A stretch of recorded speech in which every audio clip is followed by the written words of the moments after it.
Staying on politics here, a majority of pledged Democratic convention delegates have endorsed Vice President Kamala Harris, who said Monday in her first campaign remarks as a presidential candidate that she knows how to take on Republican Donald Trump.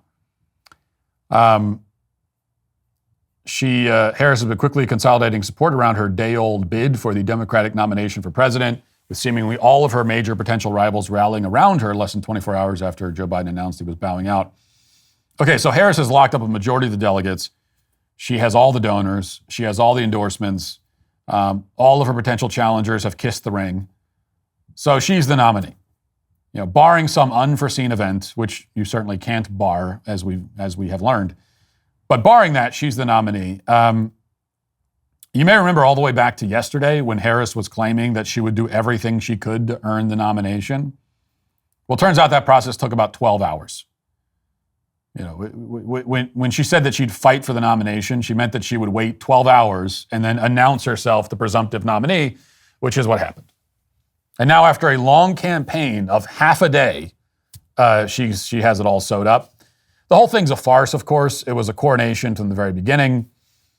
Nobody of any note on the Democrat side had the balls to say anything about it or challenge it or in any way. You know, no one was going to throw their hat in the ring. It wasn't going to happen. But I suppose the good news now is that Republicans know that it's going to be Harris. They can play the game. They can game plan now accordingly. And I think it's going to take a smart game plan to beat her. Like I said, the overconfidence on the right now is very concerning. Because we can make all the jokes about Harris that we want, and I've made plenty of them. I'll continue to make them because it's fun to mock her. She deserves it. But it is going to be a challenge. And if you think that Trump is just going to stroll easily into the White House now, then I think you're delusional. It's going to be a fight no matter what. And it could be a very difficult fight if the Democrats are smart enough to play this right. Because they have a chance to rebrand Harris as she moves into the spotlight. And there's been moments like this now on both sides where you have this historic thing that happens, and if you play it right, you can use it as a reset button. And Kamala Harris, more than anyone in politics, needs a reset button. So this is a time to set the narrative for both Republicans and Democrats. The whole race has changed, and so there's going to be a new narrative. And one side or the other is going to decide what the narrative is. That's the way it goes. And whoever sets it successfully will probably win. There are some concerning indications that the Democrats are concocting what might be an effective strategy. So I'll play this one moment from Harris's address to her campaign staff yesterday. Here's a line, and you're going to hear this line 70,000 times, so, you know, get used to it. But between now and November, you're going to hear it over and over and over again. Especially because we know one thing we know about Kamala Harris is that when she stumbles on a line that she likes, she will, even if nobody else likes it, but if she likes it, we're going to hear it every time she speaks. And this is going to be one of those. But it's also potentially an effective line, and I'll explain why, but here it is, watch. So in the days and weeks ahead, I, together with you, will do everything in my power to unite our Democratic Party, to unite our nation, and to win this election. You know, as many of you know, before I was elected as Vice President, before I was elected as United States Senator, I was the elected Attorney General, as I've mentioned, of California, and before that I was a courtroom prosecutor. In those roles, I took on perpetrators of all kinds.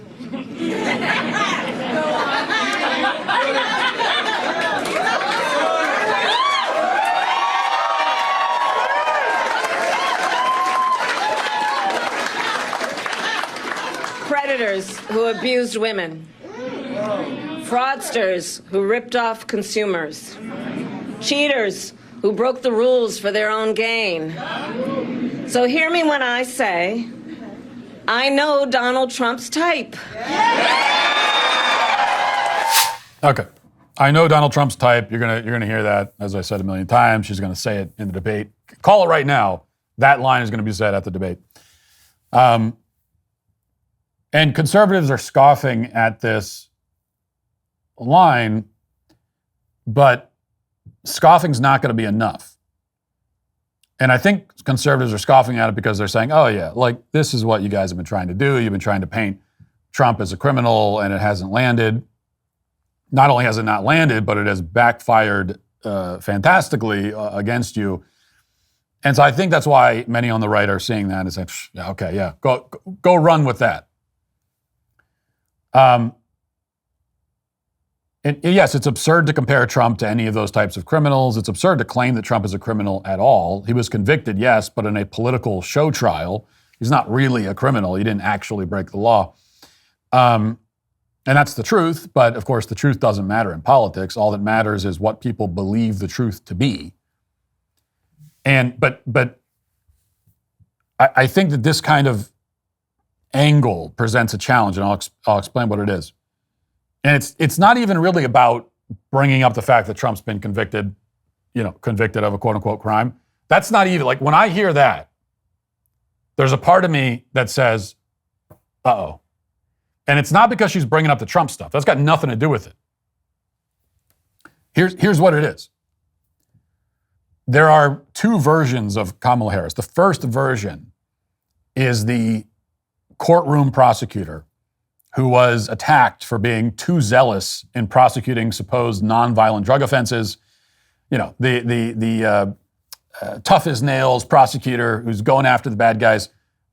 Again, is that the reality? Is that really who she was? No, but that's the version. Like that's one brand that they could try to go with.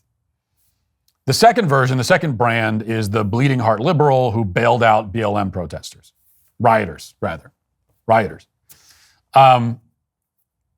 But now the best case is that she runs as the second version, right? Running as the defender of rioters and criminals and looters. That's best case. That's what we want. Go ahead and run that campaign.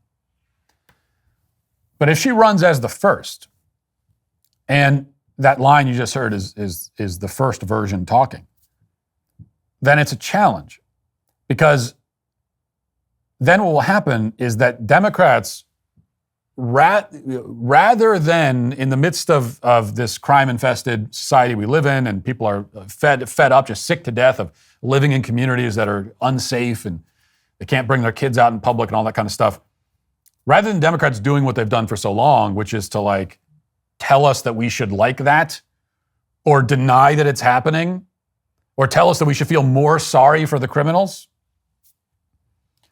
Rather than doing that, what you just heard there, it's just one little snippet, but that would represent the Democrats trying to go the other way and trying to outflank the Republicans on crime to the right? So if Harris pretends to be the tough as nails prosecutor who fought for justice and locked up bad guys, that would be her running to the right on crime, which is where the American public is, because people are sick of the crime epidemic. They are, as I said, they're tired of living in communities that are unsafe. Now, if Harris did try to move right on crime, or right, I don't know, I don't even know where my right and left anymore. If she did try to move to the right on crime, it shouldn't be a major problem, because it can be countered really easily, right? So when I say it's kind of if they're thinking this and you think, this might be a problem, it's not because there's anything about that move that's really difficult to counter. You should be able to counter it easily, because first of all, point out the fact that she took the side of violent rioters. You could point that out, bailed them out, funded them. You could also argue that her version of law and order is lawfare against her political opponents, which is true. So basically, your response to that, when she tries to present herself as this prosecutorial gladiator, taking on the bad guys, your response is, that's not true. You're full of it. And the people that you were really taking on were your political opponents, who you tried to lock in jail for your own political gain. So that could be the response. But here's my fear. My fear, and I hope that I'm wrong about this, my fear is that Republicans will respond to this challenge of Harris going to the right on crime by going to the left. That's my fear. The Republicans will see Kamala Harris suddenly doing the law and order thing, and they will respond by thinking, oh, well, that gives us an opportunity to outflank you on the left. And that would be a fatal error. I mean, it would be one of the worst unforced errors that I've ever seen in politics.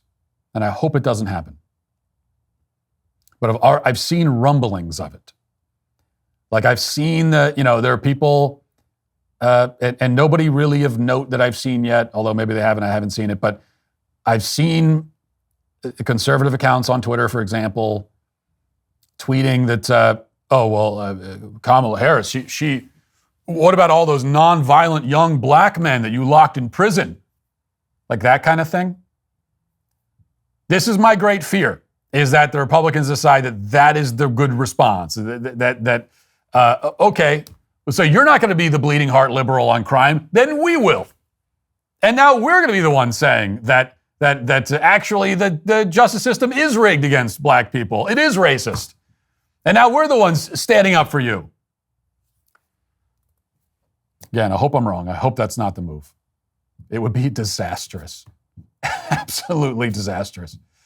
Because the Democrats, no matter what they try to do, they are very vulnerable on the crime issue. It is an easy issue for Republicans. It is an easy win. And they can do whatever they want. They can kind of go left, they can go right. What they can't escape is their own history, their own very recent history, what they have said and, more importantly, done. They can't escape that unless you let them escape it. So let's please not do that. And the last thing I'll say about this is Tulsi Gabbard had a moment in the Democrat primaries where she hit Kamala Harris on this, on the locking up nonviolent drug offenders and that sort of thing. And that's another one. I've seen that. I've seen Republicans sharing that clip and saying, "Oh, remember when Harris got totally owned by Tulsi Gabbard on this issue?" Yeah, that worked as an attack by Tulsi Gabbard against Kamala Harris. It worked at the time. Okay, that was before a summer of race riots. And more importantly, it was in a Democrat primary. Okay, so if you're taking attacks that worked in a Democrat primary and trying them as a Republican in a general election, then you don't know the first thing about politics. So it might have worked then in that context for that person to be attacking that other person in that way, in that specific context. It will not work here. And you shouldn't even try, and you shouldn't need to. If you'd like to see what else I have to say, you can access my full show by going to dailywire.com or by going to the Matt Walsh Show Twitter page. Hope to see you there. Godspeed.